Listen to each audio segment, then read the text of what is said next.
hang her up. Now you got power. Good morning. Good morning.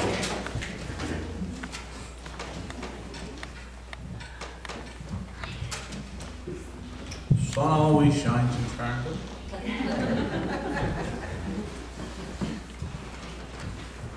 You know, most of the time we're only about 1,000 feet from sunshine.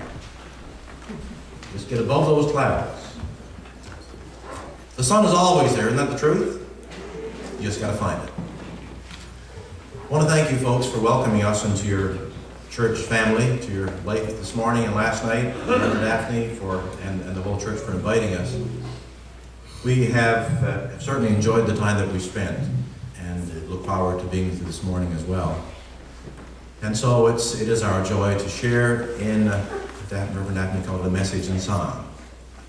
The passage of scripture that she shared this morning, or that was read to us, read very well to us, in fact. Thank you for hearing that. That's not a she, that's a he. No. The reading from Luke's Gospel, you know, it's not surprising that where Jesus went, people would gather around, needy people would gather around. You know, when there's something missing from our lives, it just seems to be part of our nature to try to find something that puts the pieces back together again. And God intends for us to be in a right relationship with Him and a right relationship with each other. And when things are not right, you know they're not right. You ever have a little spat with your wife or husband? You ever go through that? I've been told that people do sometimes. You know, and when you do, things are not just right, and you can't wait till it gets put back together again and you get some harmony in that relationship. Well, our relationship with God is very much like that. We begin our journey as little people, like this little one just getting rid of her bottle, his bottle. Little boy.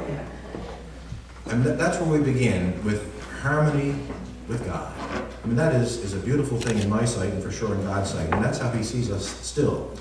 But sometimes there's things that creep into our lives that break that harmony. And so where Jesus went, He kind of people gravitated toward Him who had things that were missing from their lives. And so the Pharisees looked at Jesus and said, well, look at you. Look who gathers around you. There's sinners and there's tax collectors.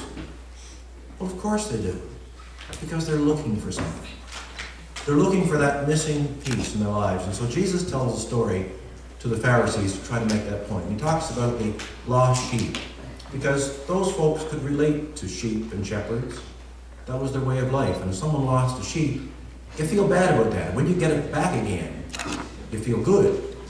And He said, you know, God's like that. He sees us like that lost sheep. And when we come back, He feels good. And so we should feel good.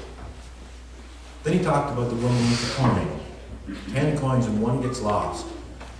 Most of us wouldn't shrug off 10% of what we have as being, it doesn't matter much. It's important. It was important to this woman in the story. Material things. And when she found her coin, she rejoiced. And Jesus said, you know, God's like that. You're valuable to God. And when you come back into that right relationship, when you and God find each other again, there's rejoicing. But then He goes on in the very next verse of Luke's Gospel, chapter 15, and talks about where God's very heart is. And Jesus tells a story about a young man. While God is concerned about our sheep and about our gold coins or silver coins, God is most concerned about His children. And so when Jesus tells the story of the lost son, the prodigal son, the rascal, He's really telling the story about all of us who at one point in our lives have found something that hinders our relationship with God. It might not be as blatant as the story of this young man who takes his share of the inheritance and he takes off and he squanders it, winds up being destitute and poor, and his life has fallen apart, and he comes to his senses and realizes that his Father has something better for him than this. You know, the tax collectors and the sinners who gathered around Jesus had in their heart the same need. You know, I believe that God intends something better for me than this. And so they came to Jesus. Pharisees didn't like that much because they were churchy people. Sometimes churchy people are the hardest ones to get the truth revealed to. But Jesus said, you know, this is the way it is with God. We are lost. He wants us to be found. And so through this story of the prodigal, he speaks a story of love to you and to me, and a story of God's heart, who longs to welcome home every one of us when we stray. So we'd like to share a song with you that tells that story from the son's point of view, from your point of view, perhaps, my point of view, of how it is with us when we turn from God and how God welcomes us back home again.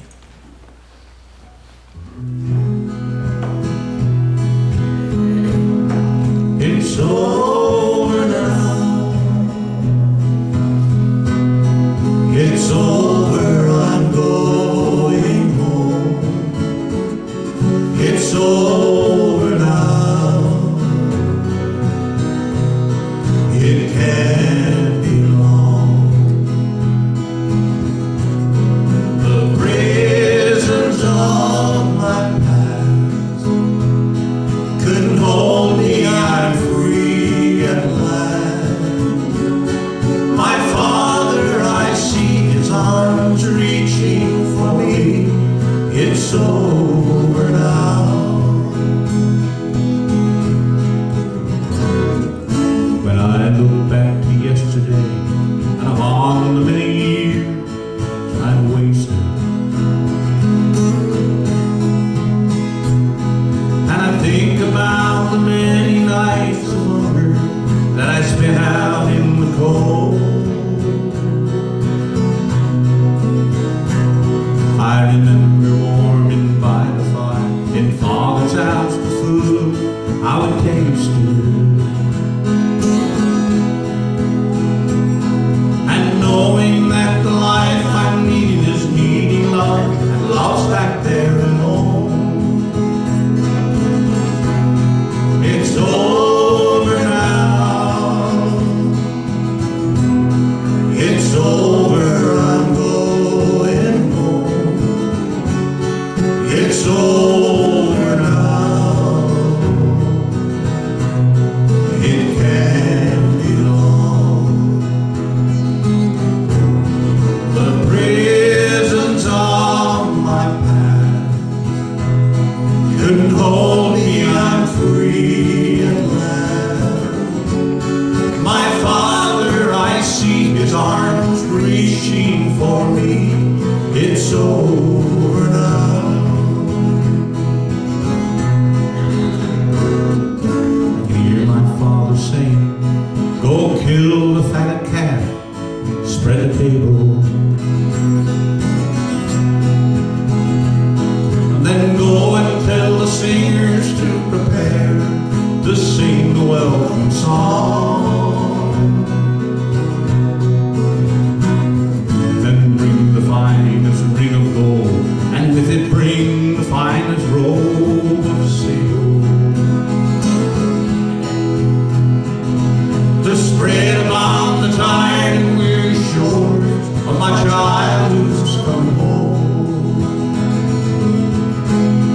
It's over now. It's over, I'm going home. It's over now.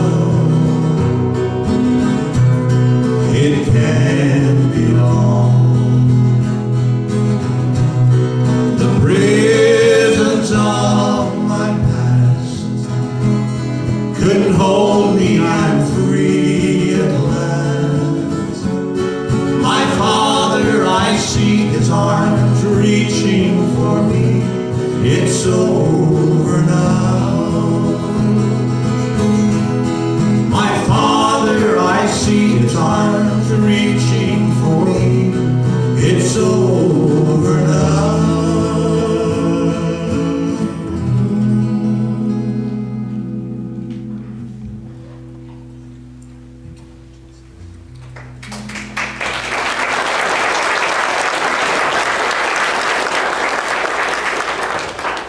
You know, it's okay to applaud for what God is doing. And God does just that. He welcomes us home. One of the songs we sang last night was called Over and Over. And if you missed it, you missed a good song. Beautiful song that talks about the grace of God and how freely He forgives us over and over. Sunday school, Reverend, where'd she go? She mentioned this morning having children back to church again in Sunday school. I remember as a little fellow going to Sunday school and hearing the stories of Jesus. And I think that's where the seeds get planted. The Bible, in fact, says you raise a child in the way that he'll go, and when he's old, he's not going to depart from it. And while we usually hear it quoted that way, he will not. It works for little girls too. That when children grow up in the knowledge and the love of Jesus, well, they might find time along the way where they wander and get into mischief. People do sometimes. But if the seed is planted, the seed comes back. There's a harvest for that seed. And I remember hearing the stories of the miracles that Jesus did and how wonderful and awesome those stories seemed. Because, you know, as a little fellow, you don't see a lot of the things. You haven't lived very much. Over the course of my lifetime, which has been substantial, I've seen many, many miracles of God. But as a little fellow, they're mostly stories that you hear up front, but stories that help you to believe and have your eyes open to the wonder of what God can do.